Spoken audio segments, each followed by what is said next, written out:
Dog Park Basics. Written by Cassie Leigh. Narrated by Erin Fossa.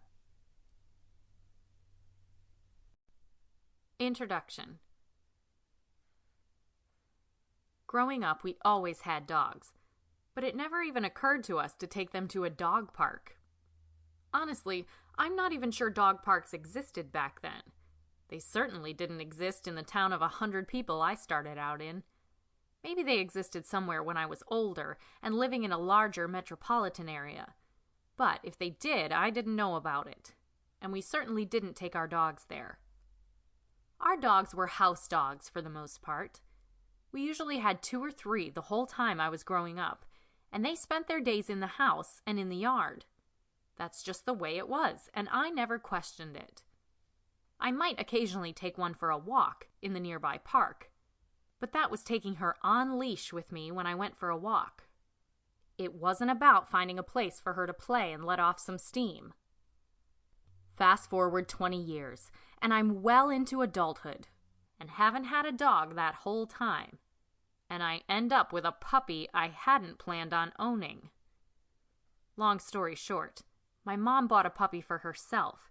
Her older dog attacked the puppy 2 days later. Mom offered me the pup, or said she'd have to take it back. I took the puppy and ended up changing my life completely as a result. So, there I was, new puppy with lots of energy and living in an apartment. Now, at first I just walked the pup around the apartment complex and took her to a neighboring sports facility with 4 big soccer fields side by side, where during the day she could run around off-leash. I also took her to PetSmart once or twice a week for a few hours so she could play with other puppies. Once she was old enough for that to be safe. It's not safe for a new puppy to be near a lot of other dogs until it has most of its shots. That includes daycare and the dog park. I quickly realized that Pup loved the outdoors and needed a chance to really run around somewhere. Walking on leash with me just wasn't enough, no matter how long the walk. And Pup liked epic walks sometimes. Like that one time in the middle of a snowstorm that shut down the entire city when we were outside for a good hour and a half. Good times. It really hit home for me when we moved to the Washington, D.C. area and were living in Crystal City, where it's mostly busy streets and lots of traffic. My old apartment was full of large grassy courtyards. My D.C. apartment? Not so much. There was a 4-foot by 20-foot area around the side of the building where I could take the pup to do her business. But otherwise, we had to walk about 8 blocks to get to a park-like area. Even then, it was not somewhere I could just let her run loose. Although people did, and I sometimes did. It was always a heart attack moment, though, worrying she'd go the other direction and run across 4 lanes of traffic. Something she did at least twice after slipping out of her collar.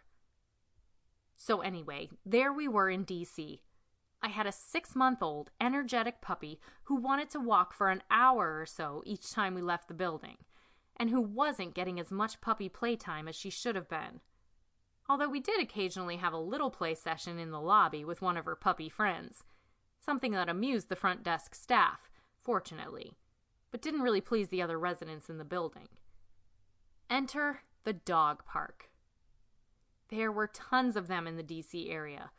Well, okay, maybe not tons, but a good 10 or 15 that were within a half-hour's drive. Pup and I set out to explore most of them. We developed our favorites, like Glen Carlin, and we also developed our never-go-there-agains. There were many, unfortunately, mostly because of the bad vibe I'd get when I took the pup there. No matter how cute your puppy is, when she's 65 pounds plus, there will always be a few haters out there.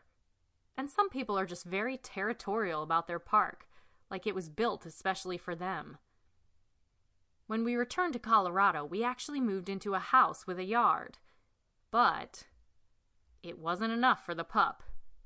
Oh sure, she'll take what you give her. If I'd decided she was never leaving the confines of our yard ever again, she would have probably accepted it with her quiet little pout and sad eyes and still given me puppy kisses, and occasionally let me get close enough to snuggle with. But she would have been sad, and Sample complete. Ready to continue?